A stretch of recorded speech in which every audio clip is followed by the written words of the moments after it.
جن کو اللہ نے علم دیا ان کے درجے بھی بلند فرماتا ہے، جن کو رب نے ایمان دیا ان کے درجے بھی بلند ہوتے ہیں۔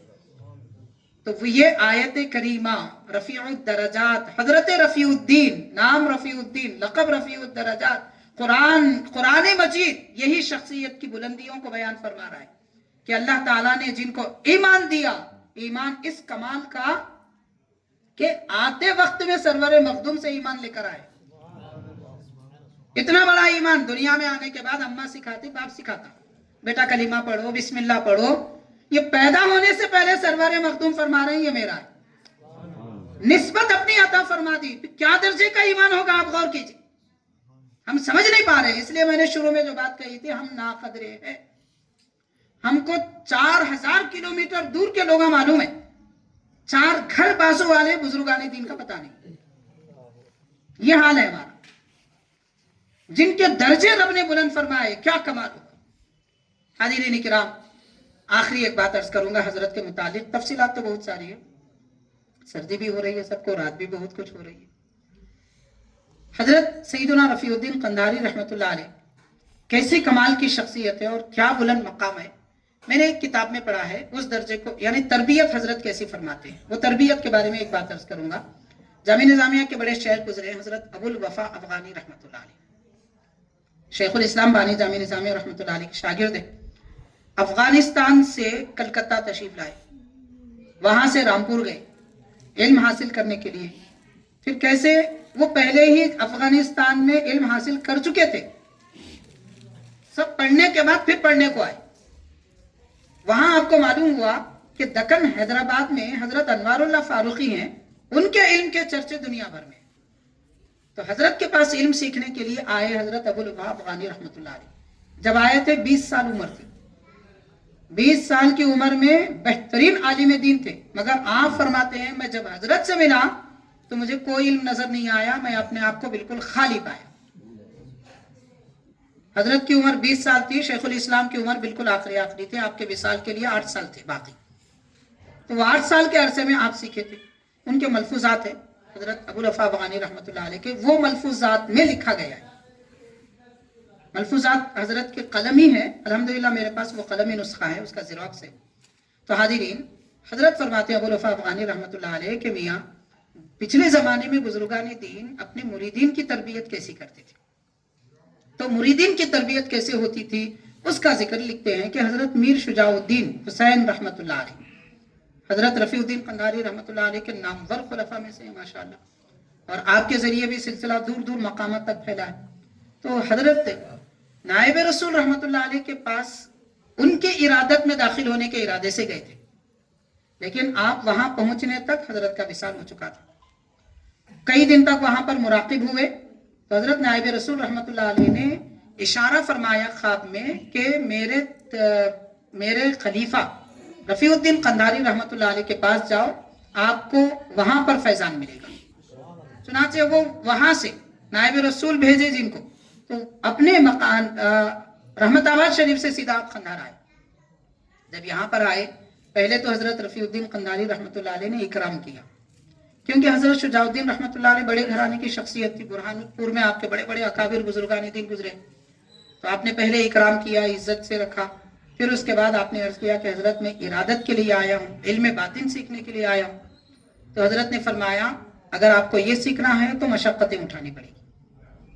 فرمایا حضرت میں ہر مشقت برداشت کرنے کو تیار ہوں۔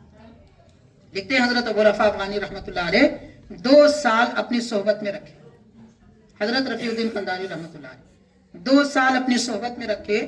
مسجد کا ذکر نہیں ہے کون سی مسجد تھی، مسجد میں قیام رکھا کہ آپ مسجد میں رہیں گے، اور مسجد میں رہ کر آپ کو دن بھر میں محفلوں میں شریک ہونا ہے، ذکر کی، تربیت کی۔ اس کے بعد باقی وقت جو حضرت کی 2 خانقاہ ہیں ماشاءاللہ، ایک حضرت شاہ نقشبند کے نام پر خانقاہ ہے، اور حضرت امام حسین رضی اللہ تعالیٰ عنہ کے نام پہ بھی خانقاہ ہے۔ تو آپ خانقاہ میں خدمت کرنے والے، خانقاہ میں علم حاصل کرنے والوں کی آپ خدمت کریں گے، اس کے بعد میں آپ کو علم سکھایا جائے گا۔ تو لکھا جاتا ہے حضرت ابو الوفا افغانی رحمۃ اللہ علیہ کے ملفوظات میں کہ آپ کے تربیت پانے والے مریدین کے لیے، کھلانے پلانے کے لیے جو آپ کا کا لنگر تھا، لنگر میں کام کرنے والی ایک ضعیف العمر خاتون تھی. اس خاتون کو آپ نے مقرر فرمایا تھا کہ کوئی پیسنے اور کاٹنے وغیرہ کا کام ہے تو میر شجاع الدین حسین کو دے دینا.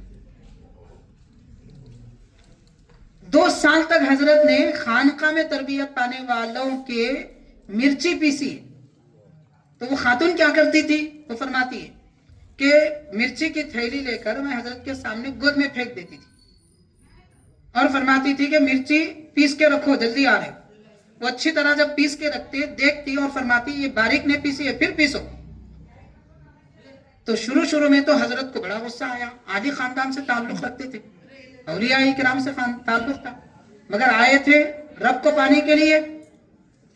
تو حضرت نے فرمایا، حضرت رفیع الدین قندھاری رحمۃ اللہ علیہ نے، ان کا مزاج کس طرح بدلتا ہے وہ دیکھو اور روزانہ مجھے خبر دینا ان کا طریقہ کیا ہے. کئی دن تک تو غصے سے دیکھتے رہے، کبھی باتیں بھی کر دیے کہ طریقہ ہے یہ پھینکنے کا، آپ ضعیف العمر خاتون ہو کہ ہمارے ساتھ ایسا معاملہ کرتے ہیں. غصے کا اظہار کرنے لگے. چند دن گزرنے کے بعد میں یہ حال ہوا کہ جب آپ کے پاس وہ مرچی پھینکی گئی تو فرمایا کہ کوئی بات نہیں، آپ برا مت مانیے، کچھ دیر کے بعد آئیے، میں تیار کر کے رکھوں. اس طرح کیفیت بدل گئی. پھر اس کے بعد خود لا کے دینے لگے، خود آ کے لینے لگے. یہ کیفیتیں جب بدلنے لگی تو حضرت رفیع الدین قندھاری رحمۃ اللہ علیہ مسجد میں حضرت کے پاس گئے اور فرمایا آپ کا کام مکمل ہو چکا ہے، اور اپنے گلے سے لگا لیا. معانقہ فرمایا، بس ایک لمحے میں سارا ڈیٹا روحانیت کا سب منتقل فرما دیا اور فرمایا اب ایک لمحہ آپ کو رکنے کی ضرورت نہیں ہے، آپ اپنے وطن چلے جائیں. ایسی تربیت فرمانے والی شخصیت. اور جب دینے کی بات آتی ہے تو ایسا دیتے ہیں لینے والے کا دل تنگ ہو جائے، دامن تنگ ہو جائے، مگر وہ دینے پہ آئے تو ان کے پاس کوئی خزانے میں کمی نہیں ہوتی. ایسی عظیم المرتبت شخصیت. بہرحال حاضرین، ہمارے لیے بڑی خوش قسمتی کی بات ہے، میرا یہاں پہ حاضر ہونا بڑی نعمت ہے. الحمدللہ ہم جامعہ نظامیہ میں جب سے پڑھتے ہیں تب سے حضرت سے محبت رکھتے ہیں، اور حضرت کی محبت ہی ہم کو یہاں کھینچ لاتی تھی. درس جامعہ نظامیہ کے درس کے درمیان میں بات آئی ہے تو عرض کر رہا ہوں، طلبہ جو مدرسوں کے ہوتے ہیں، آج کل کے مدرسوں کے تو ماشاءاللہ بڑی سہولتیں ہیں، بھئی اے سی ہے اور وہ واشنگ مشین ہے، استری ہے اور کیا کیا ہے، ٹھنڈا پانی. طلبہ نہاتے تھے اس وقت، دال اتنی پتلی ہوتی تھی کہ چہرہ دکھتا تھا. اس طرح کی مشقتیں اٹھا کر بڑے بڑے لوگوں نے پڑھائے. ہمارے زمانے میں ہم جب پڑھتے تھے تقریباً 20 سال پہلے، ایک پیسہ کسی طالب علم کے جیب میں نہیں ہوتا تھا. حیدرآباد سے قندھار آنا کوئی معمولی بات نہیں ہے. اس دور میں تو اور مشکل تھا. ہم یہ راستے گزرے ہیں، یہاں کے 8 تقریباً حیدرآباد جانے کے راستے جانتا ہوں میں، بدل کے. تو حاضرین، کون سا راستہ خراب تھا، کون سا اچھا تھا، کس طریقے کا تھا. 3 گھنٹے 40 منٹ طے کرنے کے لیے، 40 کلومیٹر طے کرنے کے لیے لگتے تھے. کوئی معمولی بات نہیں تھی. مگر ہم نے دیکھا ہے ہمارے جامعہ نظامیہ سے جو طلبہ آتے تھے حضرت کے عرس کے موقع پر، سرور مخدوم کے عرس کے موقع پر آتے تھے، مشقتیں اٹھا کے آتے تھے، بس بدل کے آتے تھے. بعض اوقات بس ایک جگہ سے دوسری جگہ نہیں نرسی تک مل جاتی، بلولی تک مل جاتی تھی، اس کے بعد بس نہیں ملتی، پیدل چلتے رہتے تھے. تمنا بس یہ رہتی تھی کہ حضرت کے دربار میں آئے. ایسی محبت جامعہ نظامیہ کے طلبہ میں حضرت کی. تو خیر، ہمارا آپ کا یہاں جمع ہونا حضرت کی نعمتوں میں سے بڑا کرم ہے جو یاد فرما لیا. اب آخری 2 باتیں عرض کروں گا. جیسا کہ آپ نے سماعت کیا، حضرت افضل البشر بعد الانبیاء سیدنا ابو بکر صدیق رضی اللہ تعالیٰ عنہ کا یہ مبارک مہینہ، اس ماہ کی 22ویں تاریخ کو حضرت کا وصال ہے. تمام امت مسلمہ کا اس پر اتفاق، تمام میں صحابہ، اہل بیت، اولیاء، علماء، صلحاء، قراء، محدثین، مجتہدین، فقہاء، سب اہل سنت، ایک کا بھی اختلاف نہیں بتا سکے گا. کوئی ایک کا بھی اختلاف نہیں بتا سکے گا.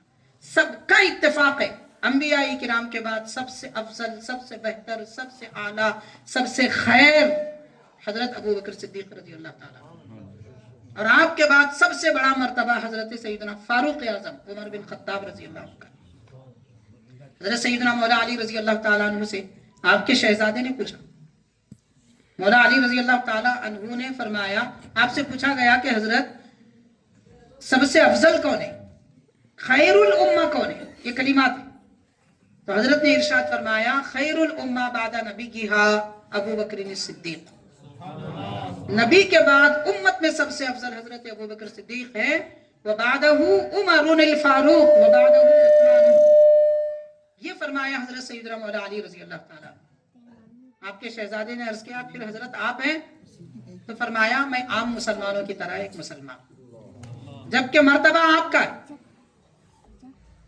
تمام صحابہ کرام میں، اب ہم اگر کہیں تو ایسا کہہ سکتے ہیں، تمام صحابہ کرام میں سب سے افضل حضرت مولا علی، حضرت مولا علی سے افضل حضرت عثمان غنی، حضرت عثمان غنی سے افضل حضرت عمر بن خطاب فاروق اعظم، اور حضرت سے افضل صدیق اکبر رضی اللہ تعالیٰ۔ یہ اتفاق ساری امت کا۔ حاضرین کرام، حضرت سیدنا مولا علی رضی اللہ تعالیٰ عنہ کے بارے میں آپ کی سیرت پر لکھی گئی کتابوں میں، احادیث پاک میں یہ لکھا جاتا ہے کہ حضرت صدیق اکبر رضی اللہ عنہ کے وصال مبارک کے بعد آپ تشریف لائے اور آپ کا چہرہ دیکھا صدیق اکبر رضی اللہ تعالیٰ۔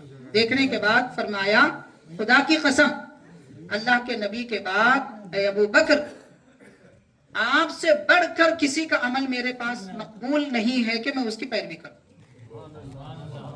یعنی سب سے بہتر عمل والے حضرت مولا علی کسی کو سمجھتے تھے، وہ حضرت صدیق اکبر رضی اللہ تعالیٰ۔ صحیح بخاری کی حدیث پاک ہے، صحیح بخاری کی حدیث پاک ہے، حضرت سیدنا مولا علی رضی اللہ تعالیٰ عنہ نے فرمایا نبی کریم صلی اللہ علیہ وسلم نے جن کو ہمارے دین کے لیے امام بنایا، ہم خلافت کے لیے ان کو اپنا امام مانتے ہیں، سیدنا مولا علی رضی اللہ تعالیٰ عنہ۔ اور پھر آپ نے یہ فرمایا کہ اگر کوئی مجھے صدیق اکبر و فاروق اعظم سے بڑھ کر بتائے، میں اسے جھوٹی تہمت لگانے والے کی سزا دوں گا، اور وہ سزا ہے 80 کوڑے مارنا۔ تو حاضرین، صدیق اکبر فاروق اعظم رضی اللہ تعالی عنہما سے بڑھ کر کوئی کسی امت کو اگر سمجھے، مولا علی رضی اللہ تعالیٰ عنہ فرماتے ہیں کہ میں کوڑے ماروں گا اس کو۔ اور مولا علی کی قوت کیا ہے؟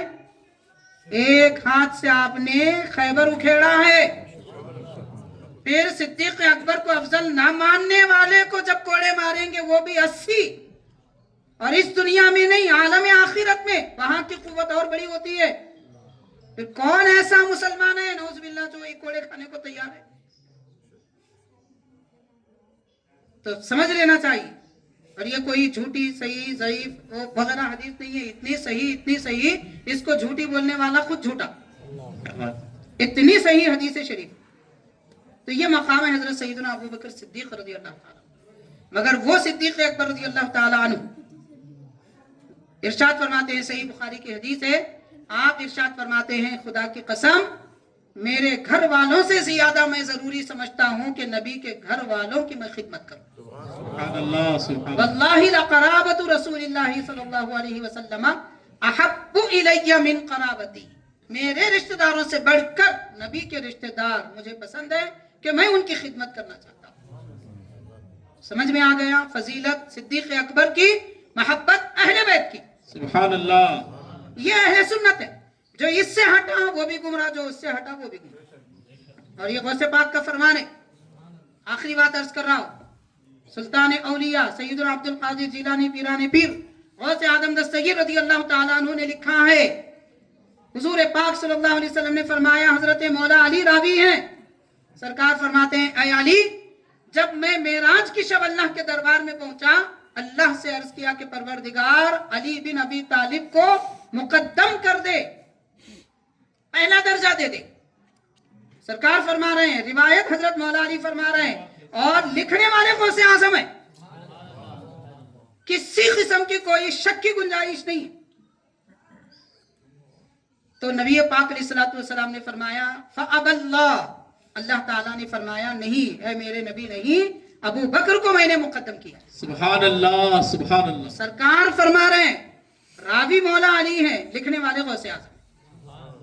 اب جو یہ تینوں کا دامن چھوڑنا چاہتا ہے، جس کے چاہے دامن میں جا گرے۔ بس حاضرین کرام، یہ چند اہم باتیں تھی، کیونکہ ہمارا تعلق بزرگوں سے ہے، اور میں بلا مبالغہ عرض کر رہا ہوں، دعوے کے ساتھ عرض کر رہا ہوں، ایک اللہ والے کی کسی کتاب میں آپ یہ اہل سنت و جماعت کا جو عقیدہ ہے اس سے ہٹ کر کوئی عقیدہ آپ نہیں پائیں گے۔